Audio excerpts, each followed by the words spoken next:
कानपुर में था, 6 महीने से घर से बाहर था।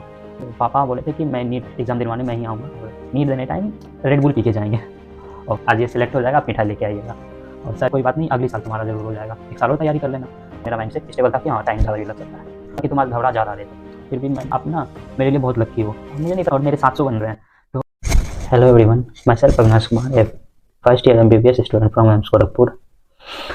तो हर नीट स्टूडेंट का ना अपना एक दिन जरूर याद रह जाता है। जो भी नीट एस्पिरेंट सेलेक्ट होकर एक सेलेक्टेड स्टूडेंट बनता है, वो उसको अपना नीट का जो वो दिन होता है ना, उस दिन उसके साथ क्या हुआ था वो सारा चीज़ उसे हमेशा याद रहता है। और वो जब भी डिस्कस करता है अपने दोस्तों के साथ, चाहे वो सेलेक्ट होने के बाद मेडिकल कॉलेज में ही सही डिस्कस करता है ना, तो अपने हर वो चीज़ बता सकता है जो उसके उस दिन साथ हुआ था। तो कुछ ऐसी एक नॉर्मल स्टूडेंट की तरह मेरी भी स्टोरी थी। पहले मैं बता देता हूँ, फिर आप लोग डिसाइड करना कि ये इंस्पायरिंग है या नहीं। तो एक्चुअली मेरा नीट जो है, नीट एग्ज़ाम का डे 5 मई 2024 को था। तो मैं 6 महीने से लगभग बाहर था और कानपुर में था, 6 महीने से घर से बाहर था। तो पापा बोले थे कि मैं नीट एग्ज़ाम दिलवाने मैं ही आऊँगा और तुम नीट एग्ज़ाम देना, मतलब मैं ही आऊँगा तुम्हें साथ में दिलवाने। तो 4 मई को पापा आने वाले थे और 4 मई को बहुत ज़्यादा स्ट्रेस भी नहीं ले रहा था, बहुत ज़्यादा पढ़ भी नहीं रहा था। और एक दिन पहले बहुत ज़्यादा स्ट्रेस नहीं लेना चाहिए, सर ने बोला था कि बहुत ज़्यादा पढ़ना भी मत। तो मैंने ऐसे ही फिजिक्स का फॉर्मूला शीट और फिजिकल केमिस्ट्री का फॉर्मूला शीट ये सब देख लेता था, थोड़े बहुत बायो के डाटा टेबल देख लिया करता था, उससे ज़्यादा कुछ नहीं, ऐसे ही मतलब ओपन करके फिर क्लोज कर देता था थोड़ी देर में। फिर शाम हुआ तो अपने एक फ्रेंड के साथ गया पापा को रिसीव करने। तो जाने टाइम ना हम दोनों ने बहुत सारी बातें करा साथ में, और उसी में से एक इंटरेस्टिंग बात था, वो फ्रेंड आज सेलेक्टेड है और वो SMC सुल्तानपुर में है। तो हम दोनों ने एक चीज़ डिसाइड करा हम दोनों ने कि नीट देने टाइम रेड बुल पी के जाएंगे। और मैं गया भी था। हाँ, फिर मैं गया और पापा को रिसीव किया, पापा के साथ हॉस्टल गया और मैंने पापा को भी बताया कि बहुत ज़्यादा स्ट्रेस नहीं लेना है, सर ने ऐसा बोला था कि बहुत ज़्यादा ऐसे पढ़ाई नहीं करनी है अभी। तो पापा बोले हाँ सही है। और नॉर्मली उस दिन रात में नॉर्मली मैं जल्दी सो गया, क्योंकि एक नींद कंप्लीट होना ज़रूरी होता। और सुबह उठा, फ्रेश हुआ, रेडी हुआ, उसके बाद सबके और भी हॉस्टल में मेरे दोस्त के पेरेंट्स आए हुए थे। एक फ्रेंड था, उसकी मम्मी आई हुई थी, वो फ्रेंड भी आज सिलेक्टेड, वो RML लखनऊ में है। और उसकी मम्मी से जाके मिला, फिर सभी दोस्त मेरे पेरेंट्स से मिले, सभी एक दूसरे को बेस्ट ऑफ लक ग्रीट किए। और मैं सच में रेड बुल पी लिया जाके।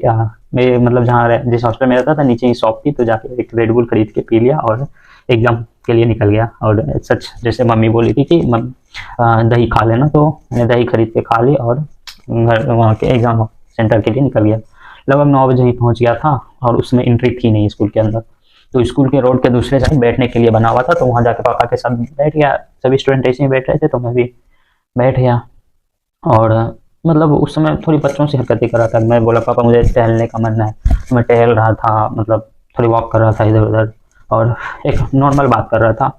और मैंने देखा कि रोड के इस साइड स्कूल थी और इस साइड एक बिल्डिंग थी जहाँ पे मेरे इंस्टीट्यूट का फेस्ट हुआ करता था। हर एक इंस्टीट्यूट अपने सेलेक्ट हो जाने के बाद एक फेस्ट ऑर्गेनाइज करती है सेलेक्टेड स्टूडेंट्स के लिए। तो मेरे इंस्टीट्यूट का फेस्ट लास्ट टाइम वहीं पे हुआ था।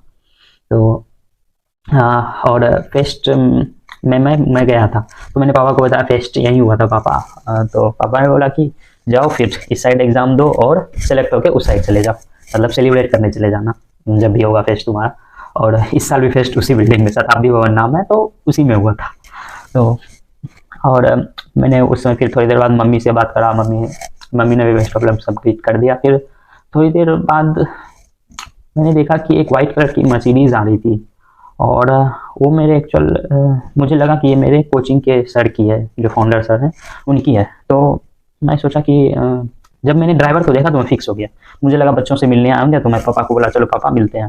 तो पापा ने बोला चलो ठीक है चलो। तो गए, तो सर उस समय मुझे एक्चुअल में ऐसे नाम से नहीं जानते थे मुझे, लेकिन लास्ट में अगर होता है कि आप कंटिन्यूसली पढ़ाई करते रहो और लास्ट में अच्छे रिजल्ट आने लगे और प्राइज़ थोड़े बहुत मिलने लगते हैं ना, तो बहुत लास्ट में अगर अच्छे रिजल्ट आते तो सर मुझे चेहरा से जानते थे, ये मतलब चेहरे से जानते थे मेरे कोचिंग का स्टूडेंट है, लेकिन मेरा नाम वाम कुछ नहीं जानते थे। और आज मेरे सर से बहुत अच्छी बॉन्डिंग है।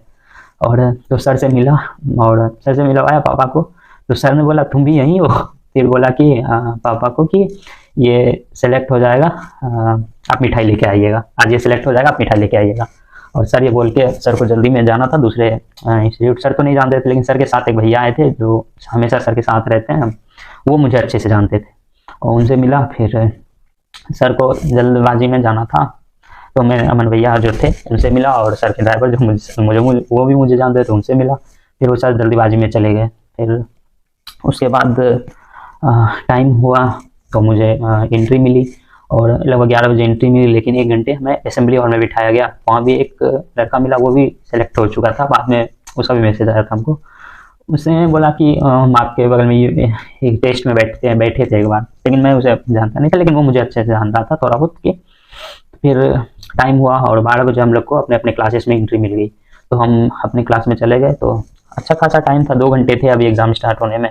तो मैं सोचा था कहा कि सो लेते हैं, तो मैं सो गया और लगभग लास्ट के 15-20 मिनट बचे तो मेरी नींद खुल गई और मैं जाके फ्रेश होकर अपनी सीट पे आके बैठ गया। और टाइम हुआ तो क्वेश्चन पेपर आया, और सच वहाँ पे आइडियल कंडीशन नहीं होता, एकदम टाइम पे क्वेश्चन मिलता है। कभी कभी टेस्ट में होते होंगे कि टाइम से पहले क्वेश्चन मिल जाता होगा, लेकिन वहाँ पे टाइम पे क्वेश्चन मिलता है। और मैं नॉर्मली पेपर को सॉल्व करना शुरू किया, और उस दिन मेरे द फॉलोइंग ज़्यादा मिल रहे थे। और मैं टेस्ट के टाइम से मैं याद आता है कि मैं सारे ऑप्शन मिलाता था, क्योंकि काफ़ी बार टेस्ट में होता था कि सारे ऑप्शन नहीं मिला है तो गलत हो जाते थे। वो टेस्ट के ट्रिक इस तरह टेस्ट पे पेपर मतलब पेपर सेट कर देते मेरे टीचर्स के। तो मैं सारे ऑप्शन मिला रहा था, थोड़ा टाइम लग रहा था। और बायो कंप्लीट हुआ, केमिस्ट्री कर रहा था, तो वो एग्जामिनर साइन करवाने हैं, तो मैं थोड़ा घबराया हुआ सा था, थोड़ा जल्दबाजी कर रहा था, तो मैंने जल्दी से फिंगरप्रिंट लगा दिया, जल्दी से साइन कर दिया। तो एग्जामिनर ने बोला कि तुम थोड़ा जल्दबाजी कर रहे हो, तुम घबराओ मत ज़्यादा, मतलब घबरा रहे हो। तो फिर मैंने ध्यान नहीं दिया उसके बातों पे। फिर बोला चलो ठीक है कोई बात नहीं। मैंने सुन के और आगे पेपर सॉल्व करता गया। मैंने बायो कंप्लीट किया, उसकी डॉटिंग कर दी, जो एक दो क्वेश्चन बच रहे थे उसको छोड़ के। फिर केमिस्ट्री कंप्लीट किया, फिर उसके डॉट डॉट डॉट डॉट लगा दिए। फिर फिजिक्स के मैं आधे कंप्लीट कर रहा था, तो मुझे लग रहा था मेरा टाइम ज़्यादा लग गया, और मैं मतलब एक्चुअल में मुझे घड़ी दिख नहीं रही थी, और बार बार मैं टाइम पूछ नहीं सकता था। मेरी मतलब सबसे आगे और कॉर्नर में सीट था, तो वहाँ से घड़ी दिख नहीं रही थी। तो मैंने सोचा पेपर कंप्लीट करके टाइम पूछ लेंगे। तो मैं फिजिक्स का आधा कर रहा था, तो मुझे लग रहा था टाइम ज़्यादा लग रहा है। तो मन में थोड़ी सी निगेटिविटी से आने लगी कि आज भी मैं बाहर जाके रो रहा हूँ अभी, और एग्ज़ाम के बाद, और पापा से बोल रहा हूँ पापा मेरा वो नहीं हुआ, मतलब सेलेक्ट नहीं हो पाया। तो तब भी एक पापा की वो तब भी याद आ गया, तब भी मुझे समझ में था कि पापा क्या बोल रहे हैं। ये भी आया मेरे मन में कि पापा बोलेंगे कोई बात नहीं, अगली साल तुम्हारा जरूर हो जाएगा, 1 साल और तैयारी कर लेना। और फिर भी मैं सर को ऐसे हिलाया थोड़ा, तो एक पॉजिटिव स्टेट में मैंने सोचा पहले पेपर कंप्लीट करते हैं, जो होगा देखा जाएगा। फिर मैंने पेपर कंप्लीट किया पूरा फिजिक्स का, और जो 2-3-4 क्वेश्चन बच रहे थे उनको छोड़ के कंप्लीट किया। फिर मैंने टाइम पूछा टीचर से, तो उन्होंने बताया कि 12 नहीं मतलब 4:35-40 हो रहे थे। तो लगभग अपने टाइमिंग से, मेरा टाइमिंग था 4:20, तो 15 मिनट के लगभग लेट पेपर कंप्लीट हुआ। तो मैं इसके लिए भी स्टेबल था, क्योंकि मैं इसके लिए भी टेस्ट में होता था काफ़ी बार कि टाइम आगे पीछे हो जाता था। मैं इस बात के लिए भी स्टेबल था, मतलब मेरा माइंडसेट स्टेबल था कि हाँ टाइम ज़्यादा भी लग सकता है। और मैं टाइम फिर OMR भर लिया, और जो क्वेश्चन बचे हुए थे उनको सॉल्व करना स्टार्ट किया। और सिर्फ केमिस्ट्री में सिर्फ 1 क्वेश्चन बच रहे थे, और बायो में 2 क्वेश्चन थे। बायो में तो बहुत ज़्यादा टाइम लगता नहीं, फिजिक्स केमिस्ट्री में सिर्फ 1 न्यूमेरिकल छोड़ा था, उसको सॉल्व कर लिया। और फिजिक्स में भी 2-3 न्यूमेरिकल थे, उसको सॉल्व किया। और 1-2 कन्फ्यूजन हो रहा था, तो उसको रोक के रखा था। और धीरे धीरे करके मैंने बायो में जो कन्फ्यूजन था उसको दूर करके उसको भी टिक कर दिया। और फिजिक्स में भी एक बन नहीं रहा था, उसको सॉल्व कर रहा था। और टाइम तक मैंने पेपर कंप्लीट करके एग्जामिनर को, मतलब जब वो आंसर शीट लेना है तब मैं उसे दे चुका था। तो फिर भी एग्जामिनर ने बोला कि तुम आज घबरा ज़्यादा रहे थे। फिर भी मुझे अंदर से आने लगा कि एक पेपर कंप्लीट होती है तो एक अलग सी सेटिस्फैक्शन आती है। तो मैंने बोला कि चलो सही है, पेपर तो कंप्लीट हुआ, मतलब अच्छा लग रहा था कि नहीं मेरा इस बार हो जाएगा। और ऐसा लग रहा था कि मतलब अच्छा गया है एग्ज़ाम। तो मैं लिटरली उस टाइम निकलने टाइम मुझे याद है, मैंने एग्जामिनर को बोला कि सर आप ना मेरे लिए बहुत लक्की हो। अब मुझे नहीं पता, मैं ऐसे ही मतलब इमोशन में आके मैंने बोल दिया कि आप लक्की हो। मैं बोल के बाहर चला गया, और मैं हंस रहा था मतलब बाहर निकलने पे। और मैंने पापा दूर से देखे तो वो बोले कि तुम हंस क्यों रहे हो, क्योंकि कोई हंस नहीं रहा है, तुम क्यों हंस रहे हो। तो मैंने बोला कि अच्छा गया पापा, चलिए। और वहाँ से मैंने बोला कि पापा पैदल ही चलते हैं, मतलब सच था क्या कि मतलब एक चौराहा था, वहाँ तक हॉस्टल से गए थे, चौराहा से फिर स्कूल गए थे, तो वो भी एक अच्छी डिस्टेंस थी। तो मैंने बोला पापा पैदल ही चलते हैं। आने टाइम तो ई-रिक्शा से आया था चौराहा तक, जाने टाइम बोले पापा पैदल ही चलते हैं। फिर पैदल ही बात करते करते चलते हैं। तो मैं बात करते करते पापा के साथ जाने लगा, और मैंने पापा को बोला कि मुझे एक बात याद है जो उस टाइम पे मैंने पापा को बोला था, कि मैंने इमोशन में आके ऐसे ही बोल दिया था कि पापा, दुनिया का सबसे अच्छा तो नहीं, लेकिन मैं एक अच्छा बेटा बन के दिखाऊंगा। लेकिन मैं इमोशन में आके मैंने ये बात बोल दी, मुझे नहीं पता मैंने क्यों बोला। मैं 6 महीने से घर से बाहर था, मेरी मेंटेलिटी एकदम अलग हो गई थी, बहुत फ्रस्ट्रेटेड था एग्जाम को लेकर। मतलब बुक से ही सिर्फ दोस्ती थी मेरी बहुत ज़्यादा। तो एक होती है कि एक बच्चों से हरकतें हो जाती है, मुझे नहीं पता मैं किस इमोशन में आके बोल दिया।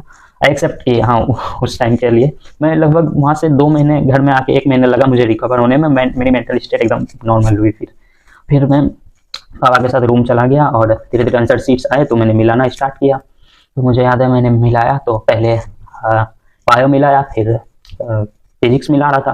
बायो में एक गलती हुई, फिजिक्स में 3 गलत हो गए, जिसमें कन्फ्यूजन 3 गलत हो गए और एक कन्फ्यूजन, मतलब 3 गलत हो गए। तो पापा को लगा कि और गलत होंगे इसके, तो पापा मतलब सोचे कि केमिस्ट्री बची हुई है अभी, उसमें भी 1-2 गलत होंगे ही, तो पापा बाहर चले गए। और मैंने केमिस्ट्री मिलाया, केमिस्ट्री में एक भी गलत नहीं हुआ। और मैंने पापा को बताया, पापा टोटल 4 ही गलत हो रहे हैं। तो और मेरे 700 बन रहे हैं। तो हाँ, और पापा उसमें बहुत खुश हुआ और अपने टीचर को बताया, टीचर को नहीं मतलब एक फ्रेंड को बताया कॉल पे। वो उसने कॉल किया नंबर पूछने के लिए, तो मैंने उससे बताया कि मेरे इतने बन रहे हैं। उसने बोला तुम्हें अब सर को बताना चाहिए कोचिंग के। तो उस समय मेरी सर से उतनी अच्छी बॉन्डिंग नहीं थी, तो मेरी हिम्मत नहीं हुई कि सर को कॉल करूँ। मैंने उस अमन भैया को कॉल किया और उसे बताया कि मेरे इतने नंबर बन रहे हैं। तो उन्होंने जाके सर को बताया, तो सर ने बोला कि तुम अपने पापा के साथ इंस्टीट्यूट आ जाओ अभी। और मेरे हॉस्टल के ठीक सामने इंस्टीट्यूट था, तो मैं पापा के साथ वहाँ चला गया। तो वहाँ पे बहुत सारे टीचर्स थे, लगभग 15-20 टीचर्स थे मेरे इंस्टीट्यूट के। सभी ने वेलकम करा, सभी ने ग्रीट करा। और उस टाइम पे जो सभी टीचर्स ने या फिर सर ने पापा को बोले जो बातें बोली, मुझे वो हमेशा याद रहते हैं कि वो एक अलग ही प्राउड सा मोमेंट था, जो सभी टीचर्स के सामने पापा की तारीफ कर रहे थे या फिर मेरी तारीफ कर रहे थे टीचर की, हाँ ऐसा कर सकता था। मतलब अलग ही उस समय का माहौल था और बहुत अच्छा लगा था। उसके बाद फिर मुझे तो यहाँ तक याद है कि फिर वहाँ से आया, सर ने काफ़ी सारे प्रोमिस करे थे। फिर वहाँ से आया रूम, तो उसके बाद पापा तो सो गए, लेकिन हॉस्टल वाले मुझे सोने नहीं दे रहे थे। और मैंने अपने वो फ्रेंड से मिला जाके नीचे, जिसकी मम्मी आई हुई थी। वो फ्रेंड आज RML लखनऊ में है और उसे बताया, उसके भी अच्छा एग्जाम गया था, उसने भी मुझे बताया। फिर और हॉस्टल आके कुछ बच्चे मुझे सोने नहीं दे रहे थे, वो मुझे अलग से पूछने लगे कि रात के 2 बजे तक सोने नहीं दे रहे थे। पूछने लगे कि कैसे किए ये बताओ, चलो हमको अब मुझे भी समझाओ हर चीज़, मुझे भी करना है अगले साल के लिए, और कैसे कैसे किया ये बताओ। फिर उन लोगों को भी बताया, फिर जाके सो गया। फिर उसके बाद एक सेटिस्फेक्शन था कि सब कुछ देख के लगा कि नहीं मैंने भी कुछ करा है। खैर ये थी मेरी स्टोरी, पता नहीं इंस्पायरिंग थी या नहीं, ये तुम लोग बताना। चलो मिलते हैं नेक्स्ट वीडियो में, थैंक यू।